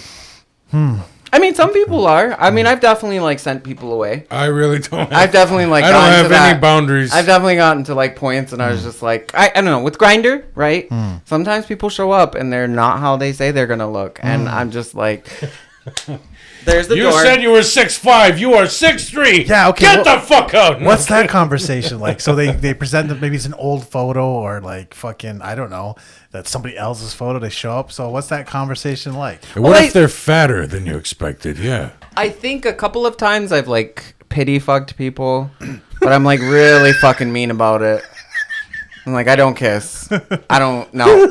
Listen, hole. Pretty much. Get me off hole. Pretty much. Pretty much. I mean, it's not okay. It's not okay. Like No, it's not, false yeah, advertising. because even in all of this, I'm trying to decolonize my ideas of like calling into question what I call what I consider beautiful or what I consider like attractive. Because I'm like, because like I used to think like that. He's trying to decolonize his gay fuck. It's important work. It's important work. Okay. So like I remember like when I was in school, there were like the top tier gays, these beautiful like white men with like 6-packs and like this and that. And I would just remember I was like so in love with them, and like I wasn't top tier. I was like, that's all I'll say. I wasn't top tier. Yes, you are. Yes, you are. I mean, I am, but whatever. You are. But I just remember like that was a thing where that was a thing you needed to be, and that's why again I'm like kind of questioning things. Like I don't feel like for myself, I don't know. I dated a white guy. I've dated different kinds of people, and it's like we all come from these different places, and I don't know, I think people are beautiful. You dated a white guy? Yeah. Was he nice to you? Super nice. Was it nice or passive aggressive nice? No, he was just really nice. He was really nice. I heard white people are sweet and they like treat you nice. They give you blankets. But then then you break their heart, you fucking animal. Like I just like my thing was just kind of like, you know, our lives were just going in different ways. And the thing is like white people don't really have roots. Yeah. No, they don't. And we have deep roots. Like our roots are deep. And they smell like onions. And that's awesome. They do smell different. I want to raise a family here. That's what I want. I want to be buried here. I want to grow gardens here. I want to take care of forests. I want to take care of the river. Like that's what I am committing my life to. So my kids have a safe place to go and act up. Be sickening. Nice. I'm so excited about that. My kids are gonna be bad. So how would you go for the kid thing? Would you adopt, or would you like find a lady that wants you? Well, I mean, that's again like queerness is like a whole different reconceptualization of what this could mean. So I think I do want to adopt. I think if I got the chance to father, I would totally do it. You know, but I think I would want to I want to know the mother. Like I want to know who she is. Like I don't want it to be this like awkward thing. We are reimagining like a friend what a family looks like. And I think that for me is like a really cool thing. Like even for us, our families are so much bigger. Our cousins, our aunties, our mothers, our grandmothers, they're so much more expansive than just like this nuclear family. Gotcha. Exactly. Gotcha. And that's what I am excited about. Yeah. Like I want that. I want that. So you're gonna build a longhouse, you're gonna be the king. I just want to be the ridiculous like old man in the room. Like I want to be saying the ridiculous things. Like I don't know. I want to be. I always want to kind of just be like that comedian like my grandmother was. She was hilarious, and I fucking miss her so much. But, you know, like, I just thought the shit she used to say was everything. Like, I can't wait to see him old and senile. Just being like, I fucked in a broom closet at the smoke shop. Just holding a remote, like, oh, this reminds me of something. It was this big. Fuck, you're a prude. Shut up. I look forward to that day. Yeah. Oh, you think you're special because you like only had sex with one person? Go for you. It is a weird thing, right? It's cool. I thought we were doing like an anti-monogamy thing. I mean, like I look, I will say that like I support like monogamy for myself anyways. That took a journey. I went through this like moment where I was learning about poly relationships, but it just seems like a scheduling issue. It seems like it just felt like it wouldn't work for me because there would just be too many people and emotions going on. But also like I really like monogamy for the reasons of like no condoms. I like the idea of like someone being there for me and loving me, and that like there's something special that I share with this person, just us two. And that's cool. And I think that we're complex creatures, right? So we get things from other people that we can't get in our relationships. But, you know, there's certain things that are like sacred in that relationship that I want to like respect and love. And that's what I want. Like I think I have like maybe a skewed idea of love. Like my idea of love is like, did you ever watch Darby O'Gill and the Little People? No. It's this really old movie. And... It's like Sean Connery's in it when he was young. And I can't remember who the woman was, but they like my mom and my dad. Is this a Disney movie? I think so actually. It's like real old. Right. It's like there's a leprechaun in it, and they did like this like really interesting like. I feel like I've seen this, but I think it's like, on Disney Plus. Dude. It's like it's like one of those little memories that's like I feel like it's something that might have been on like. It's like like around like the time of like Swiss Family Robinson, Old Yeller, like those. It's years. somewhere in those memories. Yeah. I want somebody that sings to me. Yeah. Like that's it. Like they sang to each other in there, and they were like, "Cause she is my dear, my darling one. My eyes are filled with sparkling ones, no other." And my mom and my dad used to sing that to each other. Oh wow! And for me, that like represents this really like beautiful like expression of love. Now, what they had was toxic. We're not doing toxic. We're not doing that. That's not happening. Yeah. We are breaking cycles. Yeah. We are not going back down those roads. We are grown ups. And so I am not going to do that shit. Because like I will say my white boy taught me about a healthy relationship, what it could look like. Yeah, like how you could have conflict and it wasn't scary and like I gotta violent. just conquer the world and enslave everybody, and you can get healthy. Yeah, pretty much. Condoms. That's what you got out of all of that. Yeah, of course. We learned that Abe practices safe sex. Yes. Most of the time. Most of the time. Usually. I'm not trying to get an STD. There's like super gonorrhea out there, dude. Is that scarier? Like super gonorrhea? They can't treat that shit with antibiotics. They ain't got shit for that. We can treat HIV. Mm-hmm. We are like this fucking close to a cure. Uh-huh. You understand this? Like they've cured people. Yeah. People have been cured of HIV. Yeah. Like what non-detect means you can't give someone HIV even if you're positive. So I don't have to be scared of HIV no more. Well, yes. I mean, you still don't want it to spread. Yeah, like you want to be. This is about your body and like treating it right. Yeah. Well, we get it. I don't think you did. I mean, we have it. So how do you feel about monogamy?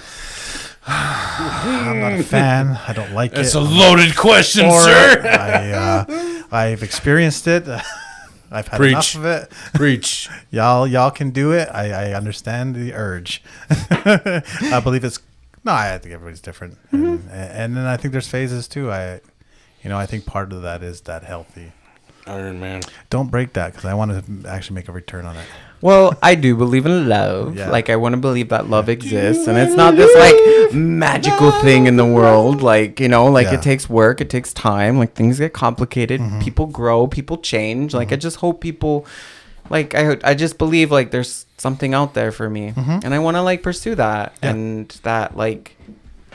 It's going to be awesome. It's going to be hard at times, but it's going to be awesome. I sure hope it is hard. Hey, it better be. It better be. Like, let me tell you. Let me tell you. But I'm for love, too. That's the thing. It's like that, and that's what people find confusing. It's like, but I do love. I just have a lot of it. So you're poly. Like, what's... Yeah. Like, I mean, like... Or damage as fuck. It could be one of those. It could be one of those things, but, like, also, like... You got a lot of love to share. Why not? Like, there's nothing wrong with that. And, everybody can get into this, like, I don't believe in labels stuff. But there's some power in, like, learning through other people's experience through that. And I love that. I do like the love of learning through experience. I mean, that's sometimes on this podcast, Will's like, "Why are you gonna ask these weird questions? Like, what's it like to be black, or what's it like to be gay, or what's it like?" It's like because I don't yet have a machine where I can plug in and fucking feel someone else's experience. I'm looking forward to that. Like someday, I think it's gonna be a video game that you pop in. You ever watch the movie Stranger Things? Strange Days. No. Watch Strange Days. Ralph Fiennes. He's great. Angela Bassett. Oh. Ashley, fucking, she is so hot. I was kind of like, I mean, did you guys watch Dark Mirror? She was fucking hot. Oh Dark Mirror. God. I think I have. You mean Black Mirror? Black Mirror. Black Mirror. Dark Mirror. Mirror. Mirror. How come all you fucking Indians say mirror? Oh, we do. Mirror. How fucking dare you? Say it again. First of all, you ain't better than me. I can say fucking mirror. I can also say espresso. That ain't right either. Yes, it is espresso. You know what? I struggle with. I got a word for you. Banija. I struggle with the word indigenous when I'm doing the news because it comes out indigenous. Oh my god, the way that I be stumbling over fucking words is like everything. Like I just love it. Like I love the way words sound. I fall in love with words. Like I love like I want to talk about whole phase. I know. Whole phase was majestic. It was glorious. I like sucked a lot of dick. I was all over the place. Have you ever had 2 dicks in your mouth? No, actually. It's a valid question. No. Okay. No. I mean, I think I was the star of the show. Nice. So, like I'm not like, it's not the fringe. Like I'm not the fringe participant. Okay. You're in it. Yeah, You're in it. I'm not in fucking it. around. Yeah, I'm not like yeah, that's what I mean, you are fucking around, but you're not like ew. You're like fucking okay, we're going to do this. So I guess, in honor of Will, one of my favorite stories. Sure. So I fell in love with this dude. We were kind of dating. We weren't really dating, but we were kind of dating. It was a thing. I loved him. My great white buffalo. Tatanka. Oh my God, he was glorious. 6'5" or 6'6", glorious. Loved him. Whatever. First guy, and he picked me. Like he was like, you come over here. Like I just remember, like I thought he was gorgeous. Being chosen by a demigod. Yeah, and he just like friend requested me on Facebook, and then was like, "What are you doing?" And like, "Can I come over and watch a movie with you?" And yeah, it went down. He fucking just was like, bam. Took it, and I was like, okay. And then like he was supposed to graduate that year, and he ended up not graduating, or like that December he was supposed to be done with like school, so he wasn't gonna come back in the spring, but he ended up coming back in the spring. And I just remember like I was like really nervous, and I was like, do you want to be my boyfriend? And he was just kind of like, I can't, I just no. I'm just not ready for that right now. And I was like, fuck. I mean, we proceeded to be like, doing really toxic things to each other. We like when one of us got drunk, we would like, I don't know. We always ended up together at the end of the night. Like it was just something we did. But anyway, so what happened was he broke my heart. But that was the weekend I went to IVQ. It was the queer Ivy conference. And so all the smart queer kids across these Ivy universities got together at Princeton. And I think I only stayed in my room one night. And I got in trouble because I brought somebody back to my room. Oh no. And they were like one of the main coordinators for the thing. Shit. It was awesome. He was like negotiating. He was negotiating with the host. Like, it's okay. Don't. And I'm like, oh my God. I just fucked this guy on this futon in this person's house that I don't even know. But I just remember the first night. So first night, I fucking like just went to this guy's room, and we were all having some drinks and whatever. I thought he was hot as fuck. And I'm just sitting there and I'm talking to him and like, so after a while, I was like, oh no, I don't know how to get back to my room. Can I stay here? And like some other people were staying there too. And, they slept on the floor. I was like, fuck that. I ain't sleeping on the goddamn floor. So I totally had sex with him. Nice. Like while people were like sleeping on the floor, and they're like, really? Really? But good for you, dude. And I was so like, that happened. And then the next night I was like in a 4-way with a group of people in that same room. Mm-hmm. I got in trouble during the 4-way because I was really mean to someone. But like he came in like all like jockey, like he was just like whatever, and I thought he was tough, so I was like pushing him around and talking shit to him. And they were like, whoa, chill. I was like, because the other guys were kind of skinny and he was built, and I like thought he was down to fuck around and be like kind of aggressive, like let's fucking do this. Well, I called him a little bitch, and it didn't go well, and so like whatever. And then whatever, we like it happened. And then like and then the following night I hooked up with like one of the coordinators for the whole thing, and then I went back and Great White Buffalo I was like, I know what you did that weekend. And I was like, oh, do you? Yeah, so that was one of like the funnest weekends of my life. I just kind of was ridiculous, and I just remember, and I did that a couple of times. Like conferences were like my thing. Not like Like in Mohawk Girls. No, not Mohawk Girls. Reservation Dogs. oh my god. Like Mohawk Council. Well, yeah, when they did the IHS conference. Yeah, and yeah, they all everybody's- they Bobby just Lee's go to all covered in pop- hickeys. Yeah. Collecting the beaded lanyards.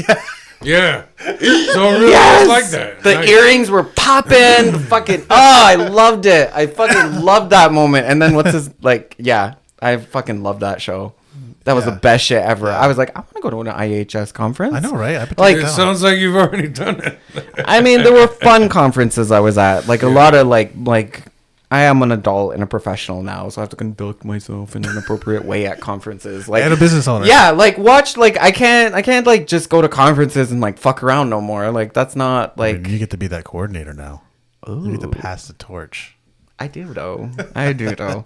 I don't know, but there's like I don't know. I don't know if I want to do that stuff anymore, but also because I drink differently now, like yeah. it's like a whole different like ecology I'm dealing The with. mind changer shit's real, right? Like I do get kind of annoyed when they equate like drugs all together. It's like no, alcohol really changes your mind in a way that weed doesn't, or mushrooms don't. Like, Yeah, like I'm not gonna like be drunk and like I'm not gonna be like stoned and like get in my car and go somebody's house. Like but like with a couple of drinks in me, babe, it's like what it is. You know, like I just remember there was like that was like yeah, it was my lubricant. Yeah, some of the worst decisions I've ever made in my life, I was drunk. Yeah, same. It But I really just, it's a different demon. It really is. but I also had some really fucking good times. Of course. Like I'm gonna celebrate those moments. That's why it seduces you, because you're like, but we have so much fun sometimes. Yeah, that's true. Yeah. I won't regret the adventures I've been on, the shit I've done, you know. Tell us one more. Yes, One yes. more for the fans. dirty dog. So the first time me and Lacey went on an adventure to go see Slightly Stupid for her birthday, this was like a long time ago. We were out drinking, having a good time, and I met this paralegal at this club, and like I just remember like that night we were just kept because whenever I go out with my friends, we never went to like gay bars. Ever. They would never let me go to gay bars. Nobody ever let me go to gay bars. There was like one friend that wanted to go to gay bars with me. That was it. But the other ones, it was always like, no, we don't want to go there. So we were just at all these bars, and I met this guy, and then he like came back to our room to like have a couple more drinks and whatever. And I just remember he just like leaned over to me, and he's like, how big are you? And I was like, I'm pretty average. And then like we went upstairs and we lost our key. So Lacey like went downstairs to get it, and he fucking jumped me and just like puts his hands on my pants. We're making out, and he was like, that's not average. I was like, okay, thank you. Boom. And we had a fun night. He also stole an amazing scarf that I never seen again. And he was like clearly a cokehead when we talked about it the next day. I was like, I think he had a cold, and Lacey was like, no, he was clearly a cokehead. No, actually that night he was like, guys, I think I lost my coke. We were on the way back, and then and he was like, oh, actually I think I did it all. Oh, shit. Oh my god, what a night, what an experience. Right. It was what it was. And I just probably have like a whole bunch of other stories of that ridiculousness. And he still got hard? Like even after all that coke? Yeah, Well, good for him. Or it was math. maybe. No, usually that shit gives you gummy worm. Does it? Oh, yeah. Really? Oh, yeah. I've heard meth gets you going. I've heard No, meth I'm is talking like- about coke. Oh yeah, I've heard meth is like But I'm that's what- talking about I'm coke. just saying, like, he Was there meth there? I don't know. I've So only ever. then meth is irrelevant. I have- fucking Josh. well, they're both white powders, aren't they? That No. No one's crystals, I don't right? fucking know. I Quit think talking like you know drugs. I don't. I've watched Breaking Bad. I haven't had a drink in 13 years. The fuck do I know? Yeah. Yeah, there was and like a lot of these stories come from like a younger queer self and how ridiculous I was, and I had the best times. But like also I've had sex with over 100 people. At this point, I just never kept track. It was what it was. We did a lot of fun things. I had fun sex with a lot of different people. And I don't remember all of them, but that's okay. Like, that is okay. Like, I had my great times. It was wonderful. I'm not interested in that, like, kind of lifestyle anymore. I feel like I wanted, like, there was this period of me that was like, I'm just going to be a hoe. And I'm like, I feel like I don't have the same capacity for that. Like, I'm like, I don't want to just be a body anymore. I'm so much more than that. Right. And so now I just feel like I'm in that period where I'm just like, I mean, like, a boy's got needs. Yeah, I know. You want to settle down. Typical, boy's got needs. Typical hoe. But I don't think that, like, you have to, like, sacrifice one or the other. Yeah. You know, like, whatever. It's like a higher vibration. You're vibrating higher. You've gotten more spiritual. You're just drinking less. You're connecting. You're talking decolonization all the time. And at some point, it's like, I'm just kind of, this is another kind of addiction. So it tracks. Yeah. So I'm feeling it. I'm fucking happy. I'm joyful. I'm going to keep running with this shit. I'm going to keep, like, putting this energy out into the world. I'm going to keep laughing with my whole fucking body. And that's it. I'm not going to fucking apologize for that. I'm not going to apologize for fucking being happy. You know? Like, fuck that. Fuck that nonsense. Righteous. And I'm not going to, like, walk around and try to make myself smaller to make people more fucking comfortable. The pussy's fat, and if you can't handle that, then just say so. If you got the DAP, just say that. I love it. Oh, do you not know what DAP is? Coolness. It's dry ass pussy. Nice. I would say nice. Like, that's not nice. And on that No, note, it's not. On that note, we are the Aboriginal Outlaws. I'm Wilbur Sunday. I'm Joshua. And I am Abraham Francis. Hell yeah. And all you fat mutts and dry ass pussies out there, you know, thank you for tuning in. We love you. We love AB. Thank you so much. Thanks for stopping by. I loved getting invited back again. Absolutely. Next time we bring you back nothing but hoe stories. Just how about we do it outside? Do we all wear short shorts I agree.